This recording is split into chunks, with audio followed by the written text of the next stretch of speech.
Carroll bringing it forward. Thompson's making the run. Carroll hangs on to it though.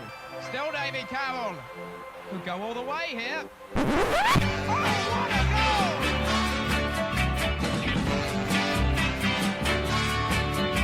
I don't know what it is that makes me love you so. I only know I never wanna let you go. 'Cause you started something, don't you see? That ever since we met you had a hold on me. It happens to be true. I only wanna be with you. Hello, I'm Phil Catchpole and welcome to this week's episode of Ringing the Blues, the official Wycombe Wanderers podcast. On the show this week, we have all the action and reaction from that defeat against Morecambe in the FA Cup second round at Adams Park. Chairman Rob Couhig has flown in from New Orleans and there's a live Q&A from the Caledonian, or the Veer Suite, depending on how old you are. That's coming up live later on in the show. But first, let's get the all-important FA Cup second round results with Uri in Mexico City.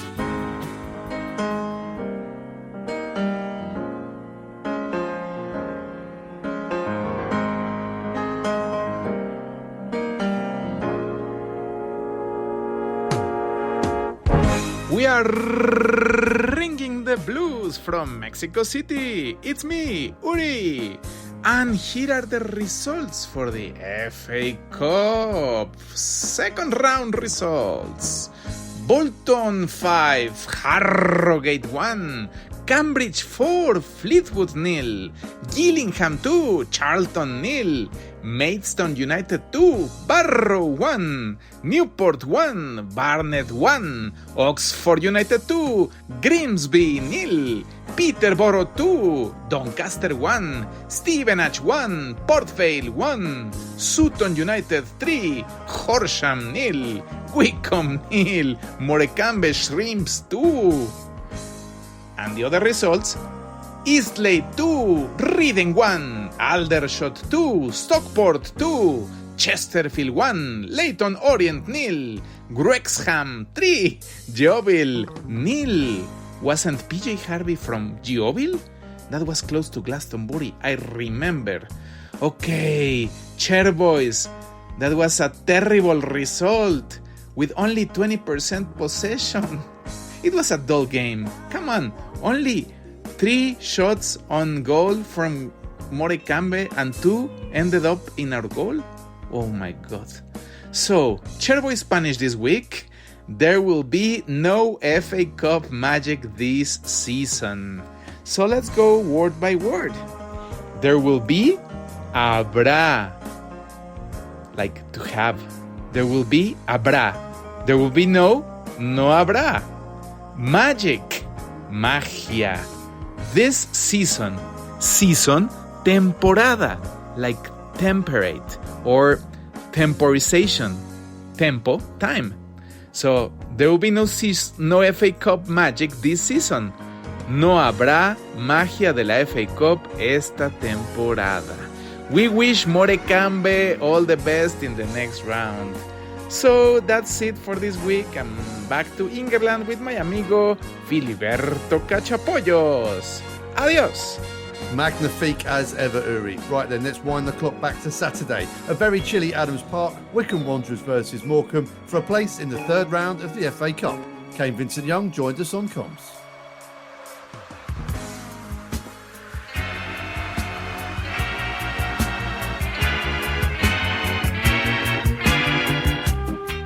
Charged down by Songo. Phillips goes for goal. Rising right-footed shot. Gets an all from the crowd and it lands in the empty seats behind the goal of Adam Smith. As the ball goes in to the back post and it's in. The set piece has been made to count. King has got there. It was a great delivery by Mayer. Ravazoli couldn't get hold of it and King has nodded it back into the top corner. And we talked about the dangerous set pieces, Kane, and it's come true. Yeah, disappointing one. Like we said, they're going to be massive in this game and Morecambe are executing their game plan perfectly. Dale Taylor does well on the right-hand side, but Morecambe are getting so many men behind the ball. Wycombe just needs to be able to get through the lines, but Morecambe now utilising this counter-attack. They go long down that left-hand side. There's gaps appearing. Man unmarked to the back post. Then it's a goal. Morecambe have the seconds. The counter was always the threat. And it's Tom Bloxham on the volley. He was the spare man. And Wycombe have it all to do now. It's Wycombe 0, Morecambe 2. And the referee blows his whistle. That's it. A disappointing cup exit for Wycombe Wanderers. First half goal from King from a set piece. And then Bloxham on the counter-attack. Gave Morecambe the 2-0 lead, and it was a 2-0 lead that Wycombe didn't really look like making any inroads into, Kane, did they? No, ultimately that's where we fell short. You know, we lacked quality in and around the final third, and I think today that's what cost us, because there was a win there for us. So obviously a very disappointing afternoon. Full time here at Adams Park, FA Cup second round. Wycombe Wanderers 0, Morecambe 2.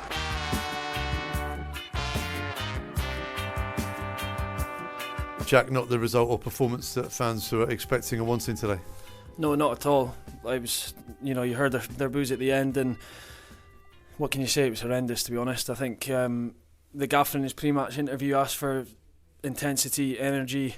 Literally, one of the shortest team talks, he asked for energy, intensity, cohesion, and we got none of it today, to be honest. I said it to the boys. I'm not talking out of turn, because I said it to them directly in the changing room afterwards. I hold myself included because I'm a senior player, along with another handful of players, so I held myself probably most accountable at getting the boys like that. But no energy, and I don't care even if we're letting ourselves down with that performance. We're letting the gaffer down, we're letting the fans down, and we need to turn it around, because it's been for weeks. I don't think we've been up to the standards of earlier in the season when we've went to tough places. Your Peterboroughs, your Oxfords and things, and played well, not gotten the results we needed, but we've played well at least, and we've had the performances. But, in recent weeks, I think we've been unrecognisable, and, things need to be better. Well, you've not mentioned the injury list, but is that contributing too? I think, we've still had a good enough team out there tonight. I think we've had illness in the camp as well, but I never am one to, the gaffer's even alluded to, he's not one to jump to excuses, and you still got a good enough team. You still aren't shy. You shouldn't be shy away from energy, and because since I've been here, the club has been built on energy and on the front foot and a togetherness like I've never seen at other clubs. And in recent weeks, I just feel like we've lost that. And with that, the performances haven't been good enough, which then results in the results not being good enough. I'll stand here and I'm not shying away from it at all. Things need to change, and I said in there again, I'm so glad we've got a game Tuesday. I don't care what competition it is or who it's against. Thank God we've got a game, because if you had to sit off the back of that for another week, it's not good enough. And I just don't want people feeling sorry for themselves, like the boys in the changing room, because it's only us that's going to change things. The fans rightly disgruntled at the end there for the ones that came out in probably 0-degree temperatures. But yeah, as you say, injuries don't help. Of course, we're missing big players, really big players that have been brilliant for us all season. But that's why he gets the squad. It's why he gets numerous players in to get the depth, and we need to up it. As senior players, what do you do to turn this momentum around? I think it does fall on us senior players, because we do have a young squad. The boys have said what they've said in there, holding everyone accountable, because you don't want to gloss over these situations. You don't want to just... And this is where the togetherness comes out. We say, Wycombe's together, and, we're a culture like no other. This is where it should show, and this is where it's going to show. And it starts not even on Monday. It starts tonight, recovering properly. We had a good discussion in the changing room after the game, because it's one of those that you then can't just sit there and feel sorry for yourself. We're the ones that are going to go out and change this. And, starting Tuesday is... in matches terms, that's the one that we can at least start to try and put this form right. And in terms of message to the fans, what would you say to them? You've acknowledged the ones that came out tonight and those that listened at home today, and those that maybe gone to Barnsley Tuesday. What's the message to the fans from the players? It is, the ones that I was on the comms on Tuesday, and for the ones that travelled up there to lose it like we did, it's so not good enough. I'm struggling not to say anything else out of turn, but it's not even for the ones that the ones that are coming to the games, travelling up and down the country, watching at home. Saturday 3 o'clock or whenever it is, Tuesday nights, they're still watching at home. They're still listening in to the radio. They've supported this club a long time, and so I've been very fortunate that since I've been here, the club have been on a sort of upward trajectory. Now, that was never going to last forever. And it's how quickly then, when things aren't going your way, do you then get the club back on a trajectory that you can be proud of? Because at the minute, I just feel that we're letting the fans down, the gaffer down, especially because he's got a certain way that he wants us to play, and we're the ones not going out there. I feel like we're not the ones that going out there and implementing it. So it needs to turn quickly. We're very lucky we get the things that Rob is so generous with us, and he gives us the tools I think that we need. And it's up to us, the senior boys, to rally around everyone and try and get everyone going as quickly as we can. Gaffer, we spoke about the FA Cup, but ultimately today, disappointment in the result and the performance. Absolutely, really disappointed in both. We weren't good enough today. We didn't play with enough energy. We didn't play with enough intensity, and ultimately the performance led to a disappointing result. I've always said if the performance is right, then the results will follow, and you have to follow the process and follow the performance. But today, neither was there. Jack Grimmer's just spoken to us, and he's saying the players have to take responsibility for this as well. Where is it going wrong? We're missing some really key players at the moment. Any squad in any league missing that number of really key individuals would feel the hit, feel the pinch, and we're no different. Unfortunately, we're not quite coping with those that we're missing at the moment, and the results are showing that. So we're hopeful of having one or two back for Tuesday night, for next Saturday against Shrewsbury, and maybe one or two for the week after. We have to be looking forward to having those guys back. We have to get them up to speed as quickly as possible, because results need to be better. Momentum is so key in sport in both directions at the moment. We're on a bad run. How important is that game on Tuesday in the Bristol Street Motors Trophy? Yeah, I think it's important to get those minutes into the players that we need to get the minutes into. It's also important to try and start building some momentum, because, as you say, it's against us at the moment. But it's only going back a couple of weeks, a few weeks, to the week where we went to Peterborough and were told we're the best team that's visited there. We went to Oxford and was a minute from victory. We matched Bolton out here until the 2 goals at the end. We had however many shots we had against Cambridge. It was only a few weeks ago, and my belief in what we're doing, and my belief in the group has to remain and will remain. But we also know that key injuries to key personnel at the wrong time can hurt any squad. And unfortunately, at this moment in time, it is beginning to hurt us. But we have to play. Whatever team we put out has to play with more energy than what we did today. Has to play with more intensity.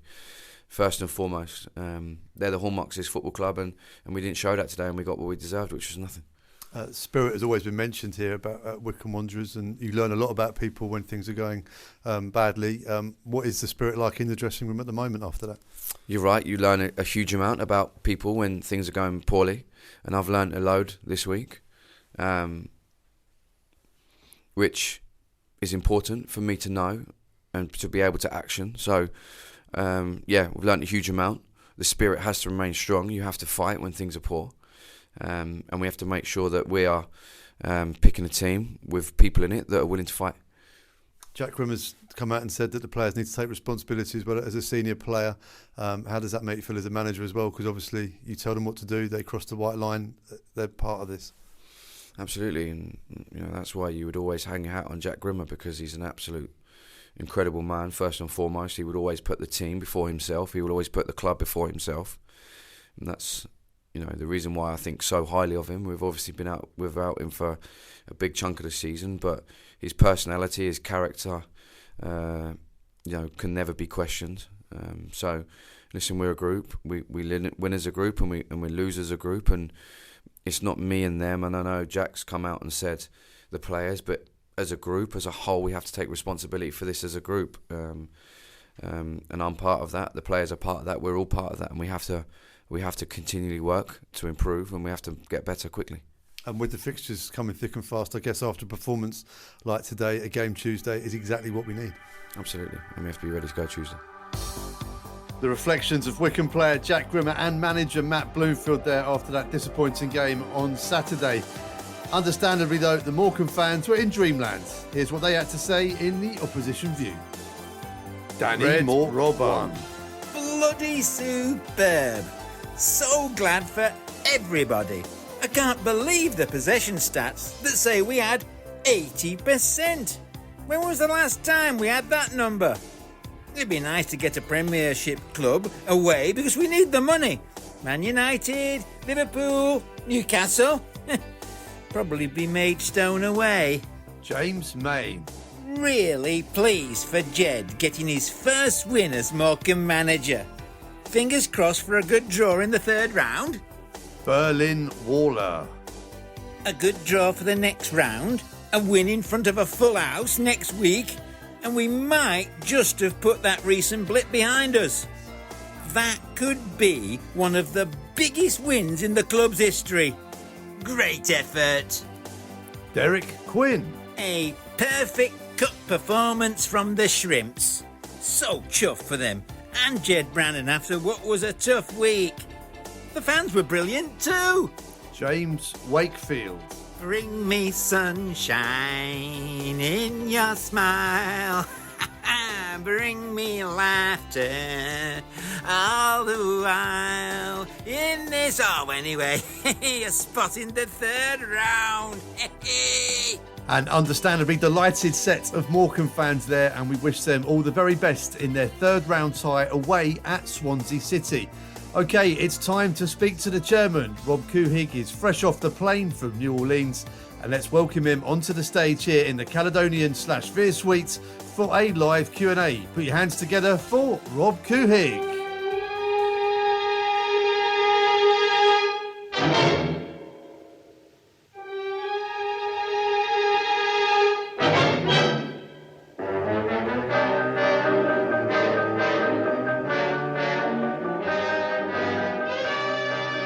Thank you for joining us in the bar tonight. I know it's a well-attended game on a cold night. Thank you for coming out. Any questions for Rob? It's an open floor. My Davina McCall moment. You're live on the radio. Please do not swear. Rob, all questions on the table? Wait, we can't swear? Yeah, every question's on the table. Let me start with this. Thank you, as Phil says, for coming out. This is the miserable English weather I was promised when we bought the team. You've delivered tonight. Thank you very much. I thought it was important to come and talk. One of the things that I see as my job is to communicate and to make sure you know what's going on with your club, what we're thinking about, and to hear from you as to what we should be thinking about. Let me go over it in a couple of different areas. The first is off the pitch. We have continued to put resources into the club, and we will continue to put resources into the club. The club's doing fine that way. It would be a fair statement to say we could do better if we had more people, but I'm not going to be like the priest at church on Sunday saying, you people are here, where's everybody else? But anything you can do to assist us, we want. Second thing is the Wycombe Wanderers television, and I don't say this just because Phil's here and Matt's here, but it has become an exemplar, and you should be very proud of it in the EFL league. A couple of things that are going to take place that I think might be of some interest to you. I believe in the next month or so, there will be some reconciliation between the EFL and the Premier League about ongoing financial support, ongoing limitations in terms of what clubs can spend and what they can't. And I am very supportive of those things. I am less supportive of the independent regulator, but that apparently is a fait accompli, and it will be here, and we'll see how that works out. The shop is doing good. We think we have finally our issues with Hummel addressed. There's no other way of describing it, but it was a complete embarrassment. I made the decision last spring to switch to Hummel because we were told that they were going to perform at a high level and that we would be pleased with their performance. I think it's fair to say virtually everybody loves the designs. They love the colors. They love the way they look. The fact that they were not manufactured appropriately and were not delivered timely has led us to have some further discussions with them, and we will continue those. The food, I think Baxter Story is doing a great job. I know that there are those who disagree, and one little story. About a month ago, there was on social media apparently a picture of a hot dog, and I was properly concerned until somebody showed me the same picture of the same hot dog from the year before at another stadium. And so you get some of that, but we listen. What I like about Baxter Story is that they have listened to us when we have gone to them with your concerns, and they will continue to do so, as will we. So that's kind of the off-the-pitch side. On the pitch, these are difficult times. But we have the same club that we started the season off with, a club that I'm very happy with. I'm not happy with the results, obviously, nobody is, over the past month, but those things happen in sport. And we are addressing the situation as best we can, and we will be better. Remember this, our club, I believe, and you have every right to disagree with me, but the talent on our club is there to compete. No team in any sport can take 9 out of its 11 first players, put them on the bench, and not be able to use them for a month and expect that there's no adverse result. Having said that, I will tell you that our expectation is that those who remain and can play need to step up and play. They're young and they're going to get there, and we're going to be supportive of them. So that's sort of where I am. While I'm here, we will be doing some things to enhance, I think, further crowd participation by promotions and the like. We're working on designs to try and enhance the stadium going forward. We could use your help in getting the road done. We continue to battle with that, and we'll get that done. And we will be talking with our manager and his assistants about the club itself and the team and see what we can do. So that's my rundown. I'll see y'all later. Well, Rob, he's very shy, as you all know, so it's nice to get the background before we start. This is a fans forum, so this is over to you guys. We do have a mic here for fans who want to ask questions, so we can all hear. If you can't make it to the stage, and I can convey your questions for you so the listeners at home can hear and everyone in the bar can hear as well. So let's open it to the floor. Anyone got any questions for the chairman, or are you going to leave it in my hands? Well, That's good. Thank you. come on, sir, I'll become. Start pushing a snowball down a hill. We'll get it going, and we'll start off. Good evening. Hey, I think Phil just called you a snowball. Go ahead. Is there anything you wish you had have known about the club and running a club at this level when you first took over? That's a great question. Interestingly enough, I got interviewed today for a potential documentary that they're doing that asked essentially the same question. So I've had a little time to think about it. I miscalculated the relationship for 60% of the fans with the sport.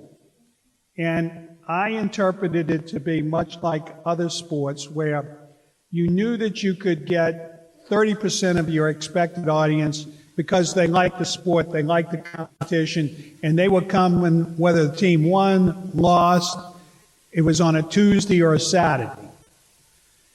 This sport is much more tribal in nature in that people are invested and so with those other sports, we always try to find a way to fill in that 70% gap.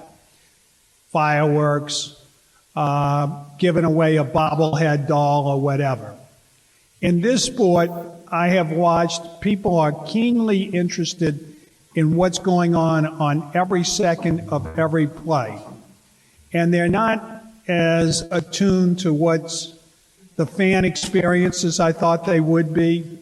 And so I wish I had recognized that possibly. Having said that, I ain't out the woods with the fireworks. And I'll let you in on this. On the 1st of January, we're going to light it up again. And we've never lost when we did it, so come on back. Do you want to see fireworks, guys? Why wouldn't you want to see fireworks? What? We need goals, is what the answer is. Well, yeah, you need goals, but they're not mutually inconsistent. You can have goals or not have goals.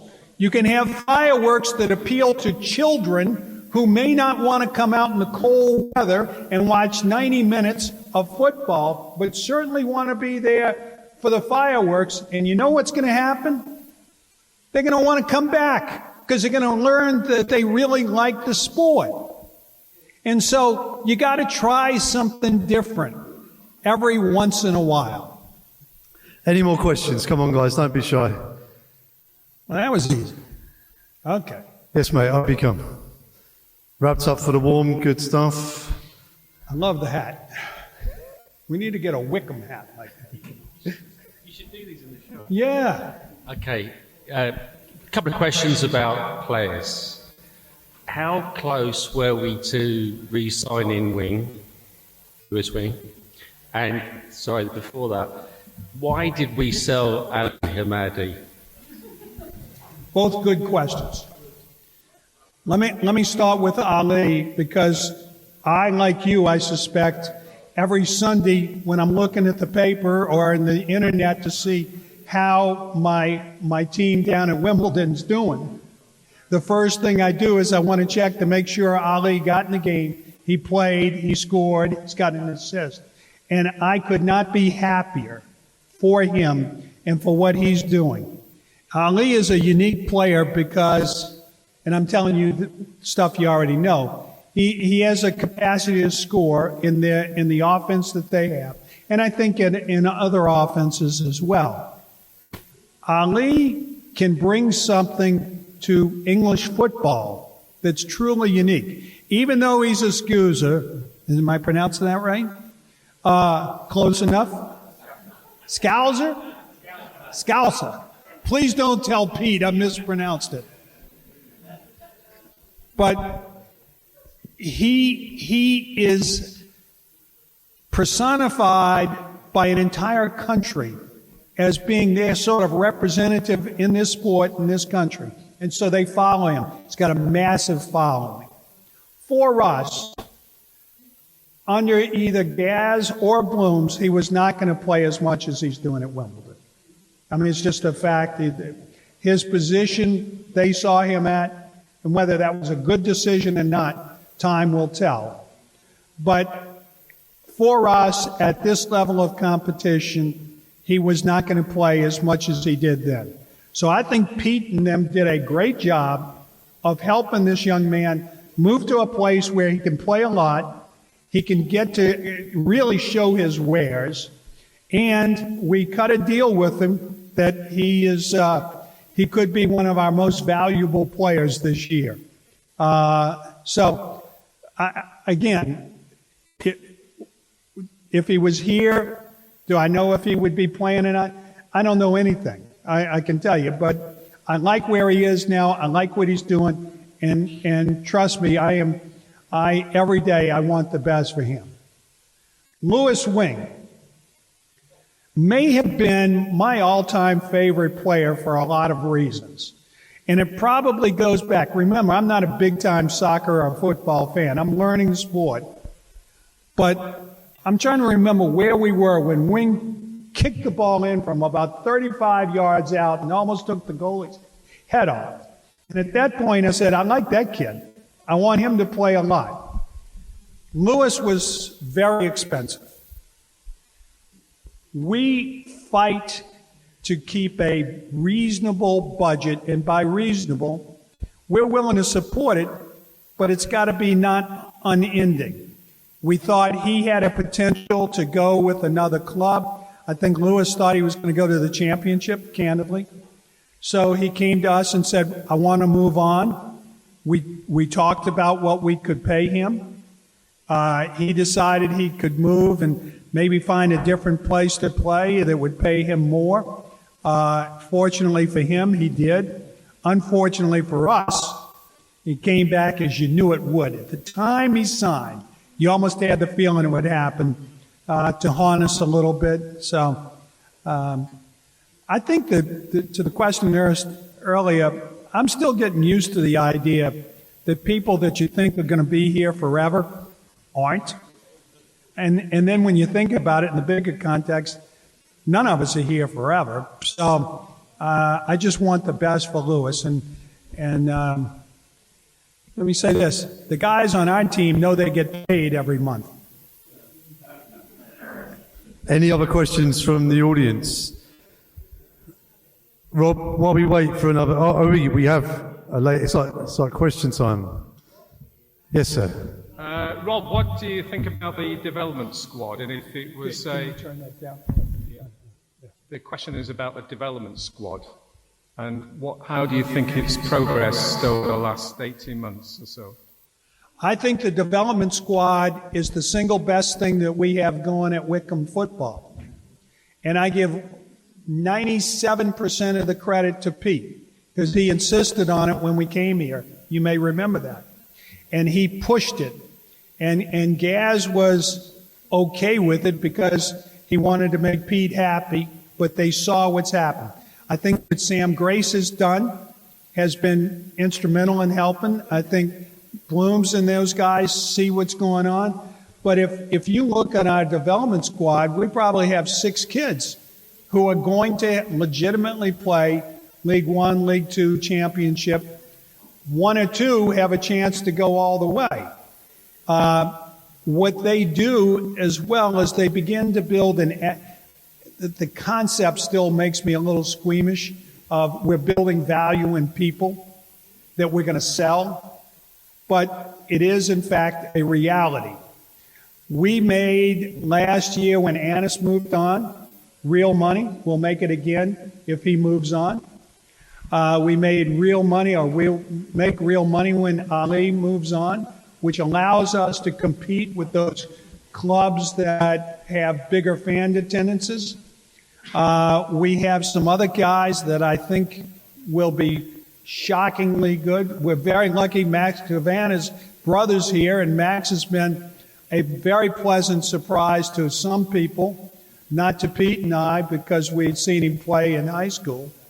And so there's a lot of that development. So if you were an accountant, and I know that's a terrible way to look at it, but you were looking at the value of Wycombe football today and 3 years ago, in that developmental school, we didn't have many players, we didn't have many players when we walked through the door, but we certainly didn't have many players that you could reasonably expect to sell.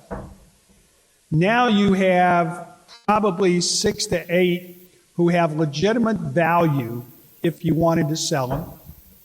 And so that adds to the value of the club as a whole. And it makes it easier for us to make decisions on what to spend money on. Does that answer the question? Okay. Any other questions? Come on, Steve. Keep thinking, guys, if you want it. We've got 15 minutes, just under, if you're chairman. Steve, welcome. Well, I've drawn the short straw for my table over there. 2 questions. Russian investment, and are you selling the club? Russian investment into what? Into the club. Oh. And am I selling the club? Yeah, 2 questions. Let's go with no and no. Let me though be more fair with you.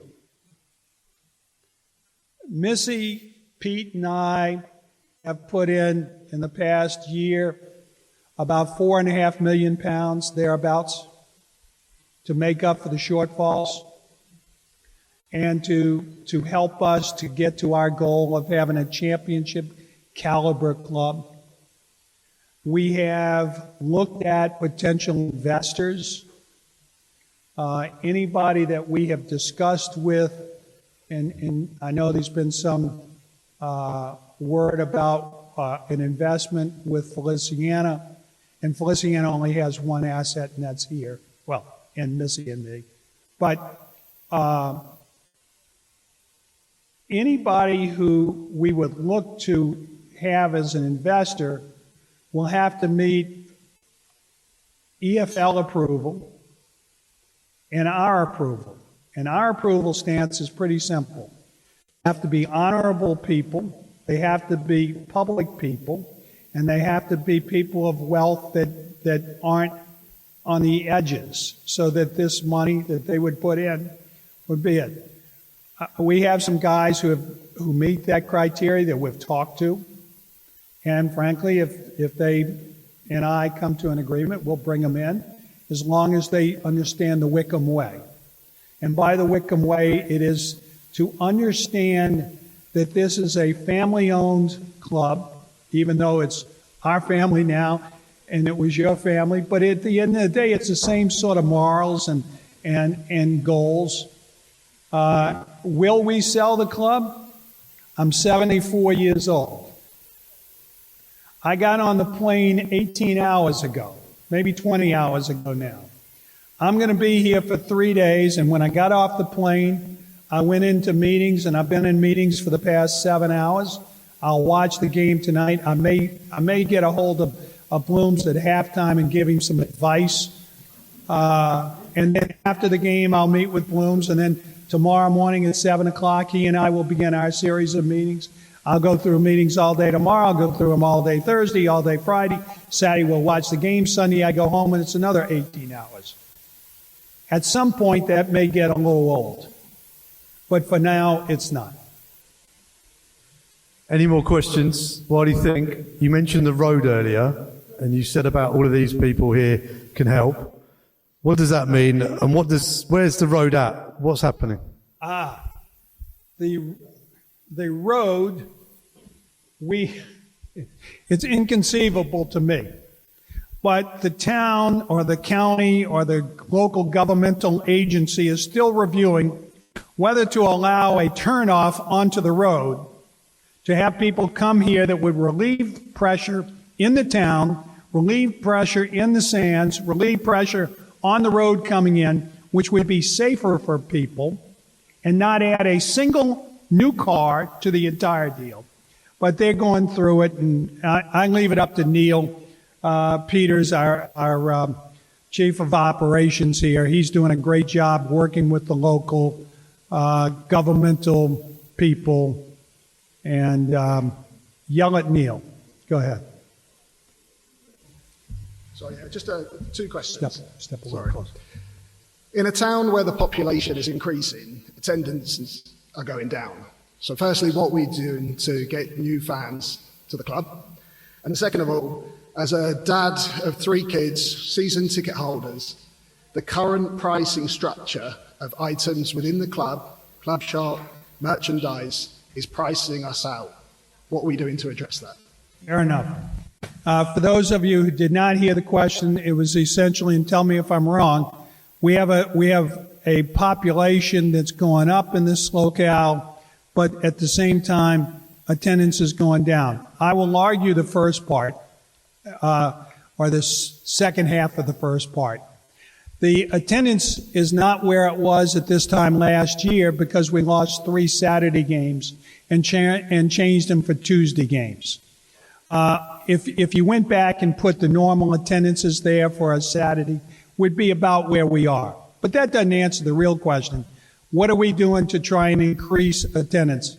That's what I'm working on. I talked to the new head of the trust tonight, talked to the trust members. It's an imponderable to me because to answer the second question, being priced out of it, I rarely talk about my economics degree, but except in this one thing. When we say the pricing is too high, nobody is ever able to tell me how much it needs to go down by in order to attract people. And when I lower the price to that, how are we going to make up for the gap in those monies? So let me tell you how we price ourselves. On tickets, we have basically kept the prices consistent with the exception of game day tickets in one or two areas. Those are the most pricey tickets for one reason. They're the best tickets in the house. And so we made the decision, I made the decision ultimately, I'm responsible, that we would take and sell those and try and generate some additional money so we could, in some plausible manner, if not compete with the Derbies in terms of game day revenue, at least with the Shrewsburys and the like. The ticketing for the food is exactly, it's based on a formula in which we make this much profit compared to that much cost, which is pretty standard in the industry. I think we've done, and I see my friend will tell you, it's a tough business, man, because what we're doing is essentially setting up and running a restaurant 23 times a year with an overhead that we have to pay for 365 days a year. And it's brutal. So our margins may seem large against the actual cost of goods, but they're very small compared to the cost of goods plus the cost of overhead. The merchandise at the store. When Missy and I and Pete first came here, they had done, I want to say in the prior year, and I could be off by a few bucks, 95,000 pounds of sales. It only cost them 125,000 to sell them. And so at that rate, it didn't seem to me as though it was working in the right direction. Right now, because of the extraordinary job that the folks in the merchandise have done, we've got online sales, we're actually producing revenue, which helps us to maybe get Louis Wing to stay next time, or whatever. So it's a complicated formula. And what complicates it is, would it be easier if, Rob, why don't you and Missy just pick up more of the bill? That's not why I got into it. I don't think that's a good long-term sustainable model. All you have to do is look at what happens when these so-called rich owners decide, you know what, it's been fun, but not that much fun. I'll just stop paying the bills. And you don't have to go far to look at it. Look at our friends at Derby. Your friends at Derby, not mine. Or now down at Reading. So it's a complicated thing. What we can do, and I think we're trying to do, getting back to your three kids, lower the price for children, find some areas for children, find some things that bring added value. You will, if you talk to the members of our staff, and Matt Cecil hears me talk about it all the time, are we giving them additional value?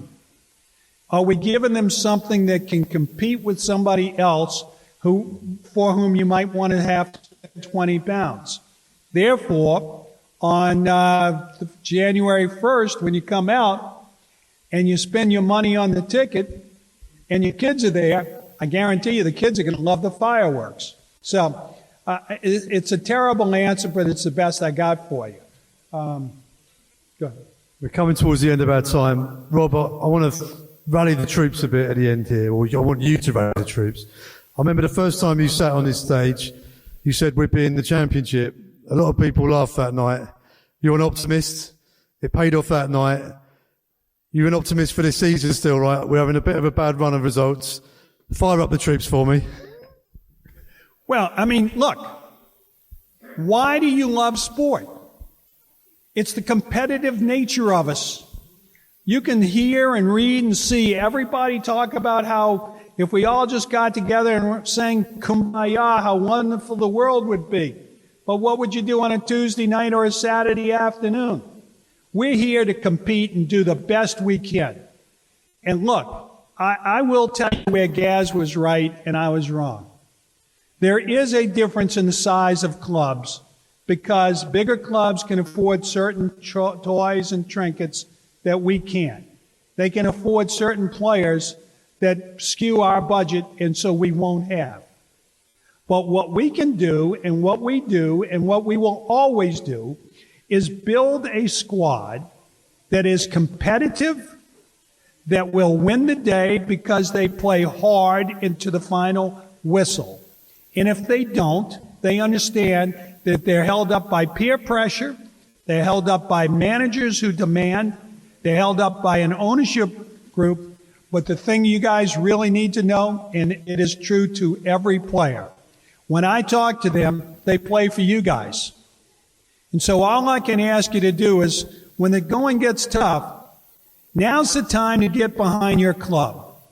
That's why I came over here. Missy and I are coming back in 2 weeks, but I wanted to come over here and let these boys know we are 100% behind them. We're going to pull through this thing, and at the end of the season, we're going to be competing for the playoff. That's why we're about. So, thank you all very much for being here. Help the boys out, and let's go get them. Rob Couhig, everybody. Enjoy the game tonight. Rob is here Saturday as well, so if you want to have a chat with him, he'll be wandering around the ground as normal. Thank you for taking part this evening at Ringing the Blues. See you all at Wembley. Come on, you Blues.